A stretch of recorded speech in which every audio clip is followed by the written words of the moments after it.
ومن الشرقية إلى بورسعيد، وإبداعات الشباب المصري لا تتوقف أبدا، ونحن دائما نرصد ونرقب هذا الإبداع لنقدمه لكم.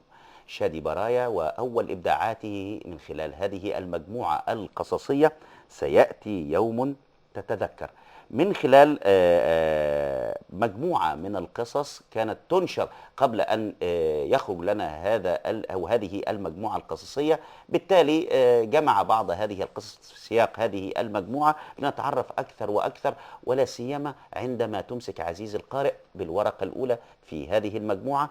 شادي، أهلا بك. اهلا وسهلا يعني بحضرتك. في أول ورقة وهي الإهداء، يعني في لفتة، في إحالة إلى كل من يعرفني وأعرفه، ولا أعرفه ولا يعرفني، لكل من عرفته ونسي، وكل من نسيته وظل يعرفني. الاهداء دوت انا نكمل اقصد. الإهداء، أنا عايزك تكمل الإهداء، لأن تمام. الإهداء في لفتة، في علامات تعجب وتساؤل. هو الاهداء بيقول الى كل من يعرفني واعرفه مم. ولا اعرفه ولا يعرفني، لكل من عرفته ونسى، وكل من نسيت وظل يعرفني، وكل من اضاف لي شيئا في حياتي، وكل من اضفت له انا شيء في حياته، اهداء الى ونقط. مم.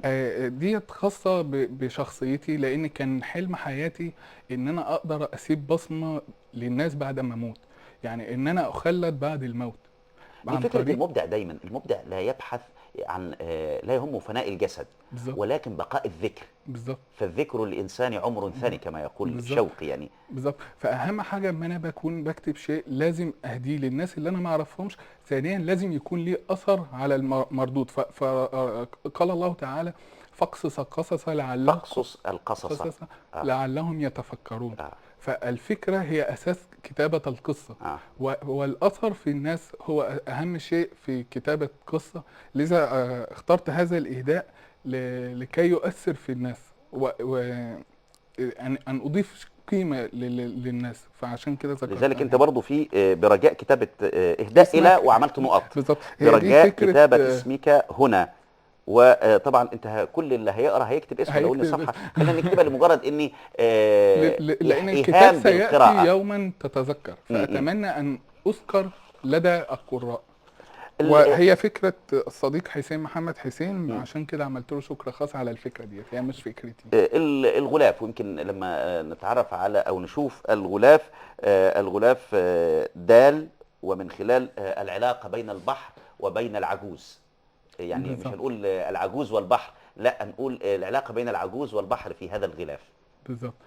بالنسبة للبحر، هو مرتع الذكريات الكاملة لأي إنسان.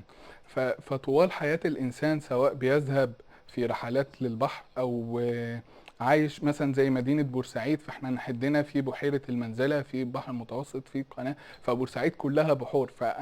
ففي اعتقادي إن البحر هو خزينة الذكريات لأي إنسان. ودائما الإنسان لما يكبر فيتذكر عند وجوده أمام البحر بكل الذكريات التي مرت به. فهذا الرجل، وهو المقصود في قصة سيأتي يوما تتذكر، فهو يتذكر ما حدث في حياته عند ذهابه إلى إلى البحر. وتأمل من والتأمل. البحر بكل ما فيه من أسرار بالظبط. ومن ثورات، من خلال هذا التأمل الآني. بالظبط.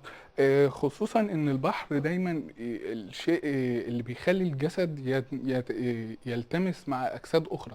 فعندما نذهب الى البحر فتاخذ اولادك وتاخذ ابنائك، تاخذ والدتك، والدك، اصدقائك، فهذه الماء التي في البحر تمس جميع الاجساد، فكانها وصل بين هذه الاجساد. خلينا نقول في من خلال المجموعة القصية، قصة لها دلالة حكم متبادل بين طرفين، بين عم إبراهيم ماسح الأحذية، وبين طالب الخدمة اللي هو بيمسح الحذاء بتاعه. ده بيحكم على ده ازاي وده بيحكم على ده ازاي، من خلال مفارقة ورصد لعلاقة بتتكرر في حياتنا كتير، وكل واحد بمجرد انه ما بتؤدى ليه المهمة ينصرف الى حال سبيله دون ان يدري ان كل واحد فينا بيحكم على التاني حكم معين. بالظبط. بالنسبه لشخصيه ماسح الاحذيه وسبب اختيارها ان هي شخصيه مهمشه، فاي من يمر بالطريق ويجده امامك فلن تاخذ في بالك انه يفكر مثلك، فدائما مم. ننظر لهؤلاء الناس مثل عامل القمامه، مثل ماسح الاحذيه، بانهم اقل منا درجه في الثقافه. مم. ولكن في هذه القصه قد عكست. آه. فماسح الاحذيه هو ارقى في الفلسفه الفكريه من ماسح الاحذيه. حكمه ازاي بقى؟ رصد حكمه من خلال علاقة فيها سرد. بالظبط.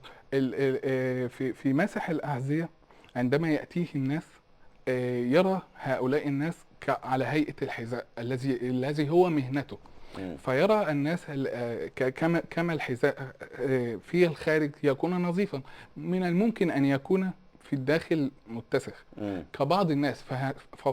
في بعض الناس تجد هيئتهم من الخارج إنسان رائع وجميل، ولكن في مكنونه الداخلي ليس إنسان جميل.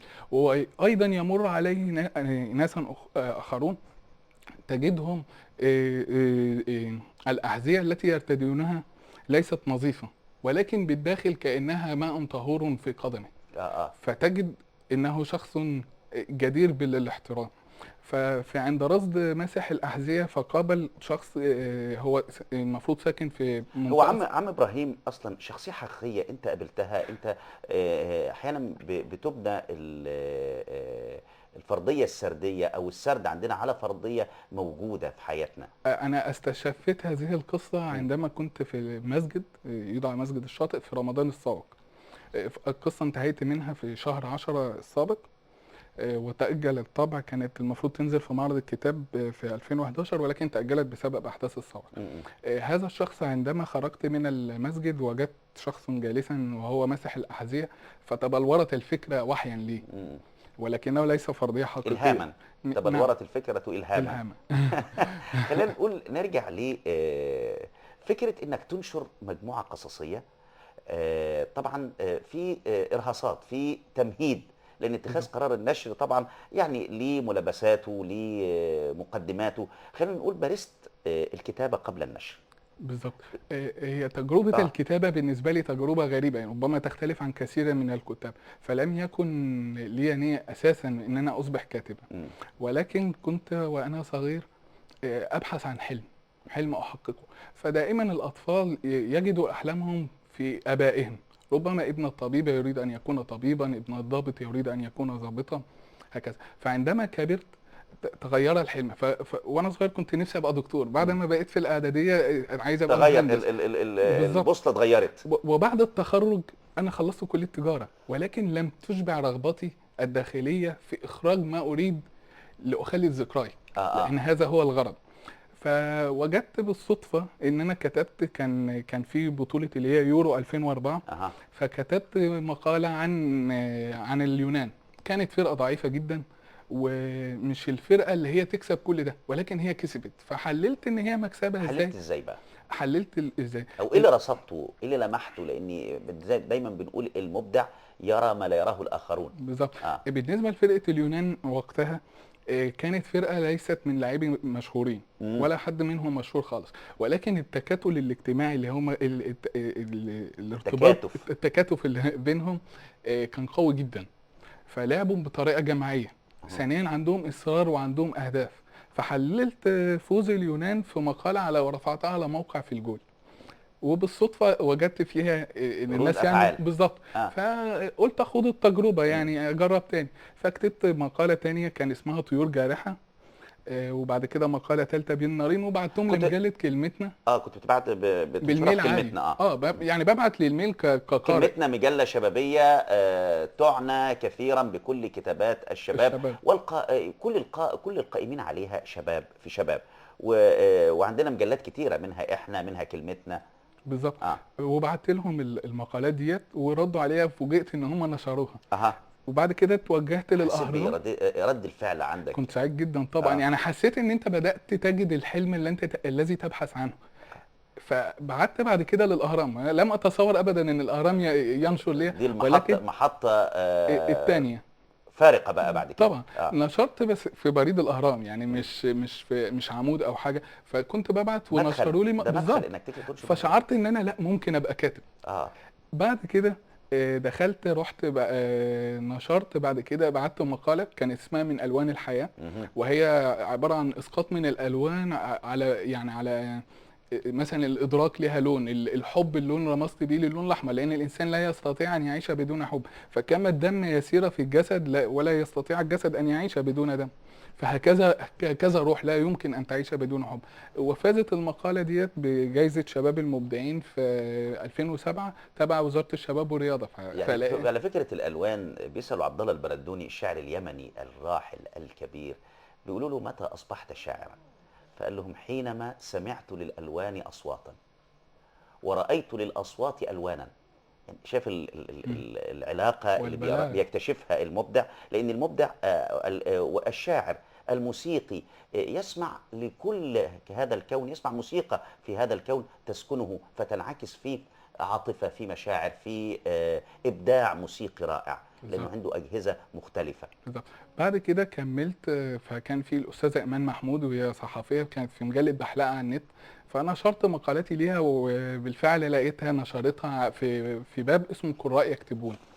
وبعد كده توجهت في بقى المرحلة الفارقة في النشر، وهي قصة قصيرة كانت باسم علشان انت حمار. القصة ديت كانت نشرت، يعني خلصتها انا في 2009 وبعتها لمجموعة اسمها مجموعة بشر للتنمية الثقافية. مم.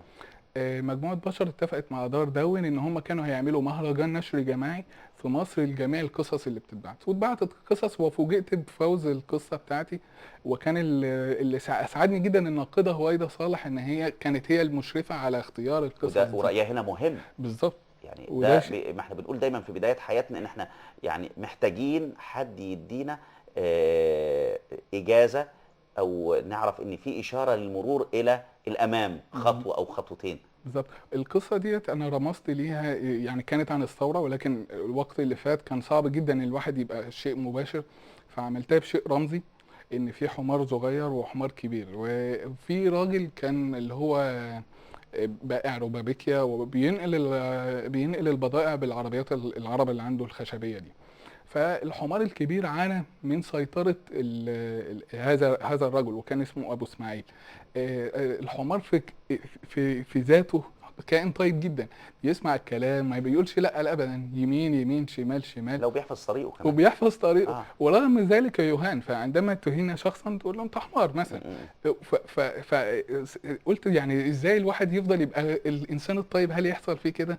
هل ده سبب ان الانسان ان الحمار ده في ذاته هو راضي وقانع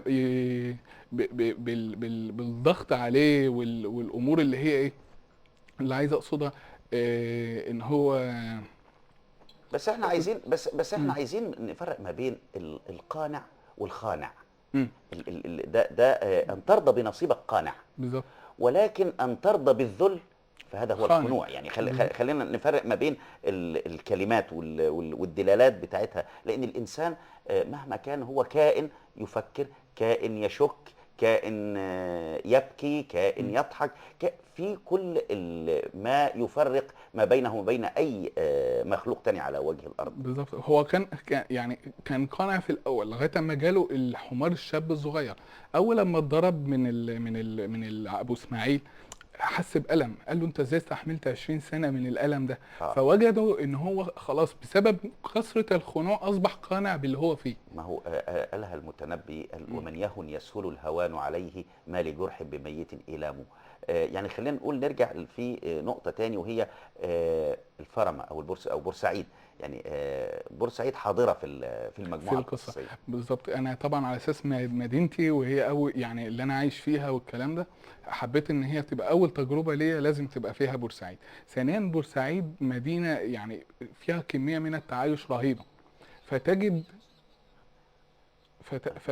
ف... ففي بورسعيد تجد انها بين قارتين، قارة افريقيا وقارة اسيا. أها. فيها تعايش، في اجانب بيجوا في المينا، فيها ناس فقراء كتير وفيها ناس اغنياء كتير، ورغم كده هي مدينة تحتوي هذه التركيبة بين الفقير وبين الغني.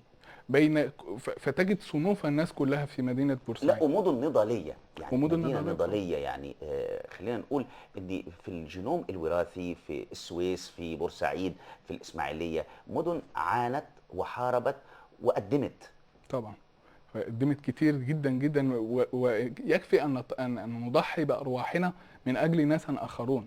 يعني خلينا نقول التأثير والتأثر في مرحلة القراية قبل الكتابة، لأن القراءة مهمة جدا في حياة المبدع. قراءة الكتاب، قراءة الواقع، قراءة ما بين السطور. كنت بتحب تقرأ لمين كتير؟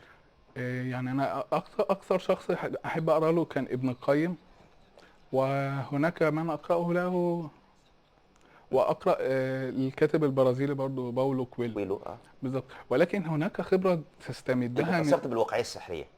أكيد آه طبعا. آه. هناك خبرة تستمدها من بين سطور الكتب، وأخرى خبرة أخرى تستمدها بين ألسن الناس، تأخذها من هذه الألسن، وخبرة لا تجدها إلا في بقايا الأموات. يعني هي دي كلمة كنت أنا كاتبها، إن الخبرة يعني، طبعا الكتاب ليه تأثير كبير جدا على أي كاتب، مهم. إن أنت بتقرأ كثير، ولكن هناك قراءة هامة إنك تقرأ الآخرون. فأنا شغلتي في بنك يعني مصرفي، مم. بيتعامل عليا لعملاء كتير، فمنهم فقير، منهم غني، في منهم. ورصد العلاقة، رصد العلاقات بينهم وبين الحاجات، بين الأشياء، رصد العلاقات بينهم وبين بعض، رصد العلاقة بينه وبين الشباك في لحظة صرف الفلوس مثلا، بالظبط. لحظة ترقب الدور. دي كلها بتختلف فيها وتتبين فيها انفعالات الناس. بالظبط. فبتقدر انت لو اخدتها وتعملها اسقاط في تمام. الاعمال اللي انت بتعملها، بيطلع الشيء يعني العمل رائع يعني ده اللي ان. ده اللي خلاك شادي انك يبقى في اقوال مأثورة، اقوال يعني محتاجة لحكمة، حكماء يقولوها، لخبرة طويلة تروى على لسان راوي حكيم. بالظبط. يعني التجربة كانت او أ- انك تخش في المنطقة دي، منطقة خطيرة شوية، ومنطقة هي فيها هي مغامرة في الكتابة. هي انا لم اجد فيها مغامره، فيعني في اللي هو احمد منيب طبعا الفنان الكبير الله طبعا. يرحمه، قال لك صدقني يا يا أرض صاحبي ان، الذهب. قال اه صدقني يا صاحبي ان خفت ما تقولش، قولش، وان خفت وان قلت ما ما تخافش، ما تخافش. ما تخافش. اه فمادام بتقول ما ينفعش تخاف، مم. مادام انت هتتكلم خلاص ما تخافش. ولكن في ممكن نضرب امثله لشبان كثيرين لديهم الخبره، مثلا ابي القاسم الشابي،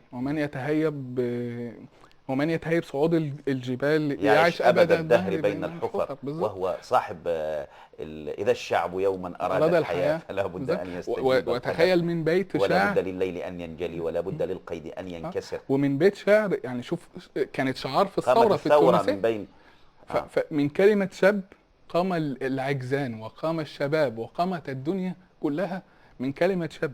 هاشم الرفاعي الشاعر الشاب الذي مات في ربيع عمره، يعني الشاعر المصري، أبتاه ماذا قد يخط بناني والحبل والجلاد منتظرا. هذه يعني حاجات الخبرة قد تأتي في لحظة، ونضجي قد يأتي مبكرا جدا. بالظبط. م- خصوصا ان انا كنت وانا صغير ما كانش ليا اصدقاء كتير. م- الموضوع الوحدة احيانا تعطي لك فرصة للتأمل في افعال الناس، في سلوكياتهم. يعني انا قعدت لغايه 17 سنه ما كانش ليا صديق، يعني اه حاجه صعبه جدا. لما دخلت الكليه واحتكيت على كبر، كنت نفسي يبقى لي بقى اصدقاء، نفسي يبقى لي ناس صحاب كتير.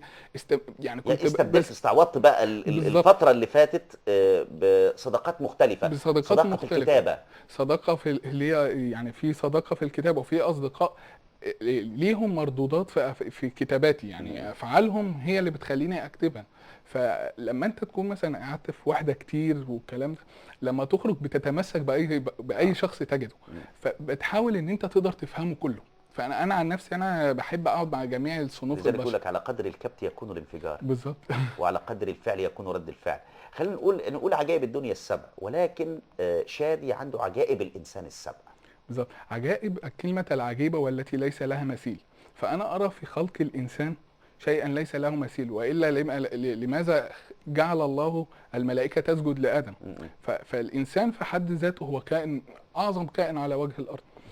فبها عجائب لا توجد في أي كائن آخر. مثلا التعليم، يعني م. على فرضية التعليم إن عمري ما شفت مثلا إن غزالة عاملة مدرسة تعليم غزالة، لكن الإنسان بيقدر يوصل المعلومة، وده يخلي فيه أثر دائم بالنسبه للانسان وبقائه، على اساس كده ربنا اختاره ان هو اللي يصبح خليفه الله في الارض. لذلك صلاح عبد الصبور ليه، وهنتكلم مع بعض في النقطه دي، ليه مقوله كده. وصلاح عبد الصبور رجل مفكر وناقد وشاعر ومبدع، يقول لك الانسان هو الذره الكونيه الذره الكونيه مم. التي اذا ما تكونت واجتمعت كان المجتمع، واذا ما تحركت كان التاريخ، وفي لحظه المها وفرحتها يكون الادب والابداع. نتخيل يعني الانسان هو الوحيد اللي بيكتب تاريخه. بالظبط. لا يوجد الا الانسان، مم. لذا فبه عجائب جعلها الله فيه ليصبح هو الخليفه.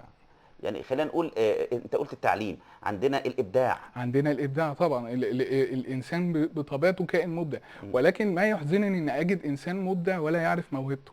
من الصعب جدا اكتشاف الموهبه. ولم ارى في الناس عيبا كعيب القادرين على الكمال. بالظبط. فالنقطة في صعوبة إن أنت تجد موهبتك. ففي مقولة كانت للأستاذ طارق سويدان، مم. قال إن أكثر الأحلام تجدها بين القبور. اه وده شيء مؤلم جدا. فتخيل ان انا اكيد ربنا ليه غرض في خلق الانسان في فتره معينه. يعني انا شادي برايا جاء الفتره ديت لغرض معين، فلازم ابحث عن رسالتي جاء الى ايه. البرايا. جاء الى البرايا في هذه الفتره لغرض معين، فيجب ان اكتشف، والا لو مت وانتهيت لن تجد لنفسك وسنموت. ذكرى يعني بعد ذلك. كم من اناس عاشوا وماتوا وهم لا يعرفون انهم يمتلكون صوتا رائعا، حسا جميلا، ابداعا مختلفا، ولكن من يكتشف؟ صح. عشان كده احنا في ثقافيه كافيه بنحاول نكتشف، بنحاول نقوم بدور الكشاف اللي كان في فتره من الفترات هو اللي بيكتشف ويقدم ويتبنى. ويمكن الموضوع وللاسف محتاج كتير. المدارس كمان المفروض يبقى معول عليها الموضوع ده. ده انا صحيح. كنت قاعد، يعني كنت بحجز عند دكتور وكده، وكان عندي شبان صغيرين كده قاعدين فبيتكلموا معايا، يعني حضرتك في بنك وكده، لان انا نفسي ابقى موظف. يعني الكاتب الكبير عباس محمود العقاد جاء قال لك الموظف رقيق القرن العشرين. بالرغم رقيق القرن العشرين. فالفكره نفسي كنت اسمع طفل يجي يقول لك حاجه غريبه، مثلا يجي يقول لك انا نفسي ابقى غواص، ان انا بحب البحر وانزل اغوص، لكن ما تجدش الا ان هو عايز موظف، عايز دكتور، الشيء الشائع. ليه؟ لان ما فيش حلم، هو ما فيش تربيه معينه او ما فيش تعليم معين ان هو يقدر يخرج يعرف هو موهوب في ايه. وحتى واحنا بنتكلم في لحظه مع اللحظات في التنميه الاداريه وفي الموارد البشريه، يمكن بنتكلم على موضوع مهم جدا. العقاد حط حل للمشكله، ان احنا كلنا النهارده بنفكر نتثبت، بنفكر نشتغل، بنفكر ندور على وظيفه. مصر لو ما نحتناش وظيفه بننزعج ونعمل مظاهرات فئويه وكلام زي كده. لا، احنا عايزين نشتغل بشكل تاني. بالظبط. فكره الوظيفه، فكره عايزين فكره التمكين، فكره مختلفه جدا جدا، بس ان احنا ما نكونش ارقاء للوظيفه. ده اللي بيفسد العلاقه ما بين الاداره وما بين المواطن، لان مصر لا تحتاج الى موظفين، تحتاج الى مبدعين والى عاملين. والمبدع هو عجله التنميه لاي اي مكان. فلو حرفي مبدع هينمو بالعجله الصناعيه. لو فلاح مبدع في طريقه القائه في البذور، طريقه السماد اللي بيختارها معينه، هتطلع انتاج، بدل ما احنا كل شويه نقعد نستورد وحاجات. انت لازم انت تعمل كلام. القادم الجاي اللي بتفكر فيه، اللي بتخطط له ايه؟ في كتاب ان شاء الله، يعني لسه ما كملش. والتسميه بتاعته ما زلت حائر بين موت البعير وقعوا له ساجدين. وهو كتاب سيتحدث عن الانسان، زي عجائب الدنيا، زي عجائب الانسان. بالظبط. كيف لهذا الانسان الذي خلق